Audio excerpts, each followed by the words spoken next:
Hi, everyone. Welcome. Thank you for joining us today. As you can see, we are recording this webinar to share with our prospective applicants who are unable to join us today.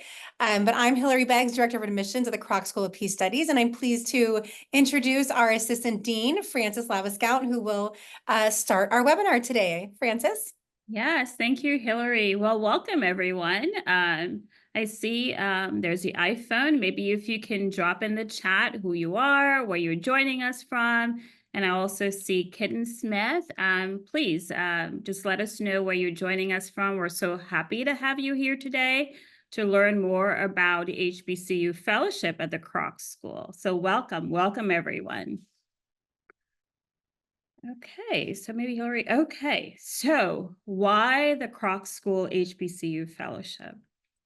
As you can see, our world is on fire. There's so much going on in the world, so much conflict, so many issues, climate issues. We see one hurricane, one storm after the other. We're seeing rising authoritarianism, rising inequality, more conflicts, more wars.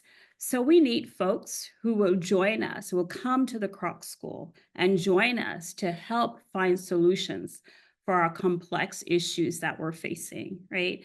We're a hopeful school. We are a hopeful institution that if we can recruit folks like you, we can help address some of our most pressing needs. So that was the nexus, and that was the impetus for the Kroc School HBCU Fellowship. And we wanted to reach far and wide and bring as many different folks together, different kinds of folks with different experiences, and collectively, we can do the work together. So Hilary, next slide. Okay, well, this is a picture of our graduating class from May 2023. So those were our peace builders, right? Those were our courageous change makers and doers and our innovative thinkers. And as you can see, our student body is very diverse. We have students from all over the US, and we also get a fair amount of international students joining us from various backgrounds, whether it's in the arts, whether they're coming from undergrad or they have professional lives and they're coming back to school to get the tools and the skills. So this is what your classmates would look like. These are the people you'll be sitting next to in class and ideating and coming up with solutions and having like robust discussions about how we can make the world a better place, how we can make the world a more just place, how we can make the world a more peaceful place. So we invite you to engage with us. And a little bit about the University of San Diego, our mission, if you don't know much about us. We are a contemporary Catholic institution. We are grounded in the liberal arts, and we're located at an international border. So we're literally 20 miles from the busiest border crossing with Mexico, the San Ysidro border crossing. So there's a lot of stuff that's happening, as you've heard on the news in this political climate, about people coming through our border. A fair amount of them do come through San Diego. We are the 8th largest city, and in terms of our values as an institution, we talk about love and we talk about justice. It reminds me of the quote from Cornel West, who says, "Justice is what love looks like in public." And I think the university and also the Kroc School exemplifies that. So again, social issues of social justice is the core of who we are as an institution. Okay, I will turn it over to Hilary, who will share a little bit about the Kroc School. Yeah, so the Kroc School is the first standalone school of peace studies in the United States.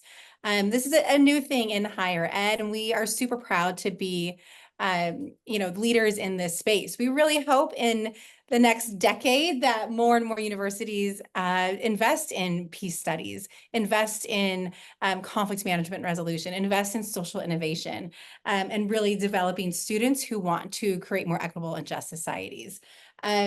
So we are, coming up on not even 20 years old. So we are a young school. We are just a graduate school. All in, we have about 120 students. So the classroom size in the Kroc School of Peace Studies is pretty small. I would say the average class size is about 12 students. At orientation, faculty are assigned to be your advisor. So as a Kroc School student, you have a very close relationship with the faculty. Our student body is very active. The Kroc Graduate Student Association is very active socially, as well as helping to develop continuing educations and trainings with hot topics for each other. Last night, they held a restorative justice circle, and I know there's an event coming up on gender issues as well. So I'm going to review the programs that are eligible for the HBCU Changemaker Fellowship for the 2025 academic year. So the first one is the MA in Social Innovation. This degree can be completed in one academic year, full-time. It's 30 units to complete. And students come from cross disciplines to earn this degree. And what they're looking for in the MA in Social Innovation degree are purpose-driven, or what we're looking for in students are purpose-driven social innovators who do want to attack some of humanity's most urgent challenges. And in the program, you learn sustainable solutions, scalable solutions, and you can use those solutions to use those skills to address change within organization. What one of our professors, Dr. Juan Roche, has coined as being an intrapreneur, making changes within organizations, or to become an entrepreneur. A lot of our students have a social impact for-profit company or a nonprofit idea in mind, and they come to the Kroc School to help find ways to make that idea come to reality. The JD and MA in Peace and Justice is a really unique combined degree that's only offered at the University of San Diego. This program lets students earn a JD and an MA in Peace and Justice in 4 years. You have to be admitted and applied and admitted to both the School of Law and the School of Peace Studies at the University of San Diego. And once admitted, and if you accept your offer letter, then you would matriculate as a 1L, complete your first year with the School of Law, and then your second year of the program, you come over to the School of Peace Studies on the opposite end of this beautiful hill you see on this screen, and complete your MA in Peace and Justice units. Years 3 and 4 would be a hybrid of completing requirements between the two schools. And this still gives you plenty of time to complete internships, to study abroad, and to study for that bar exam as well. As I said, this is the only program of its kind in the US that combines the traditional law school education with the master's focus of peace building. So students and alumni are studying human rights issues, public law, justice issues. So it's a really unique program for those looking to get into public law. The MS in Conflict Management and Resolution can be completed in 1.5 years. This degree is designed, again, cross-discipline, so for students with all different backgrounds and levels of experience. And it teaches you the skills to study conflict, both interpersonal conflict, organizational conflict, and then all the way up to diplomacy and negotiation on an international level, and everything in between. I like to say when you really drill down, what you're studying is human-to-human interaction and how that impacts our lives and our societies. I'll let Frances share a little bit about our beautiful home, San Diego. Yeah. So San Diego is, I don't know if many of you know this, but is the 8th largest city in the US. And we're a very diverse city. And as I mentioned earlier, It's situated next to an international border with Mexico and 20 miles from San Isidro, the port, the busiest port of entry and border crossing. There is so much diversity. There's so much richness in terms of innovation, whether it's biotech, whether it's tech. So much happens in this city. And, I would be, it's often referred to as America's finest city. And I would remiss to say, what a beautiful weather that we have here in San Diego. I'm originally from the East Coast, but I love living here. I relish it. I don't miss the winters, but beautiful weather all year round. So it's really the perfect climate to study peace. And I will share a little bit more about the fellowship itself, right? So you heard Hilary go through all the different academic programs that are involved in the fellowship. Again, it's our dual degree, our JD, and a master's degree in peace and justice. So this is a combined degree with the law school. So when you graduate, you get your JD, and you also get your master's in peace and justice. And like Hilary said, it's 4 years, right? So we tack on 1 additional year. The other program is our master's in social innovation, which Hilary took you through, and then our master's in conflict management and resolution. So the fellowship itself covers 100% of your tuition and some fees, as well as you'll receive a stipend for your time here that can cover your room and board. This application is for the fall 2025 cycle, and you can submit your application now because the portal is open. In terms, again, just looking at this with these little icons, right? So again, it's your tuition and stipend. There are opportunities for a paid internship, community engagement. You want to do an externship with an organization, a B Corp, a social impact organization on the ground. You have an idea for a project you want to scale. We have one of our HBCU fellows. She has an idea for a mobile food cart, and we're connecting her with an alum of USD who did something similar because she wants to take that back to our, her community. So whatever it is that you want to do, we can plug you into our community here on campus or in the greater San Diego region, right? If you want to focus on maybe research because you're thinking about going back to school and getting a PhD, right? We'll help you with that, right? We'll connect you to the right folks, making sure you're taking the right classes, methods class, and all of this will help you. There's also the network of USD, which is global, right? In addition to the 600 plus, Kroc School alumni that you can connect with, there is all of USD that is available to you, the alumni network. Again, I can't plug San Diego enough, right? So you can go to any other school that talks about justice and peace, but none of them are located in San Diego. So I think that's really unique for us. The application requirements are a 2-step for the fellowship. And I will also address the application requirements for the JD MapJ program, just to make sure we are clear about that. So current HBCU seniors or recent HBCU alumni are eligible to apply. The alumni who graduated fall 2021 or after are eligible for this 2025 fellowship.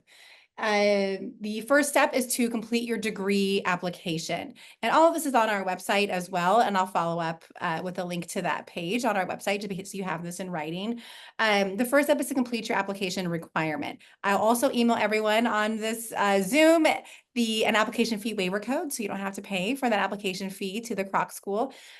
So first apply to the program that you're interested in being considered for. And that application will be due January 19th, 2025. After you submit your degree application, you'll then follow instructions to submit your fellowship application. And that's simply responding to a few essay prompts, which we'll review next, and sending in a PDF to our Kroc admissions email account. And that will be due January 31st. So by the end of January, both your applications for the program you wish to be considered for and for the fellowship are submitted. The application requirements for the program are a recent resume, your official transcripts from your institution. There's short essay prompts for the program, and then 2 letters of recommendation. And I would strongly suggest that if you're being considered for the fellowship as well, that your letters of those you asked to write your letters of recommendation address your candidacy for the fellowship in the same letter for the program. That'll make things a little smoother for you. For the fellowship application, we'll review those essay questions next. We'll reuse those same letters of recommendation that you used for the program application, and we'll also reuse the resume that you submitted for your program application. The instructions, oh yeah, one more thing to be very clear about when you're applying for your program, for the degree program, there'll be a question in your materials that asks if you're an HBCU Changemaker Fellow candidate, and please click yes. This is just one more way to make sure we are catching you in the system to consider you for that fellowship, and make sure you submit all those required materials. If you're being considered for the JD MAPJ program, you must apply to the School of Law separately. And if you're interested in pursuing that pathway, email me and I can send you the contact information for my colleagues in the School of Law. The essay questions for the fellowship, and please be sure you are reading these instructions very carefully. There are different essay questions for the degree program you're applying to and for the HBCU Changemaker Fellowship consideration. So these 4 questions, you'll need to address about 250 words each, and we will present this packet to the fellowship admissions committee, and we should have decisions. Well, I'll let Francis review that part about our timeline. Yeah, so as Hilary said, the program application is due on the 19th. And in your fellowship application, the additional essays that you need to submit are due on the 31st of January. And we hope to release decision in early March, because we know that you're looking at other schools, other programs. And so we want to make sure that we fit that into your timeline as well. Our information is on the screen, and Francis and I are both happy to answer any questions afterward. And we will share out this deck with those who couldn't make it today, as well as an appointment link if you would like to schedule a one-on-one advising session with me as well. Well, thank you so much for joining us today. We hope you apply.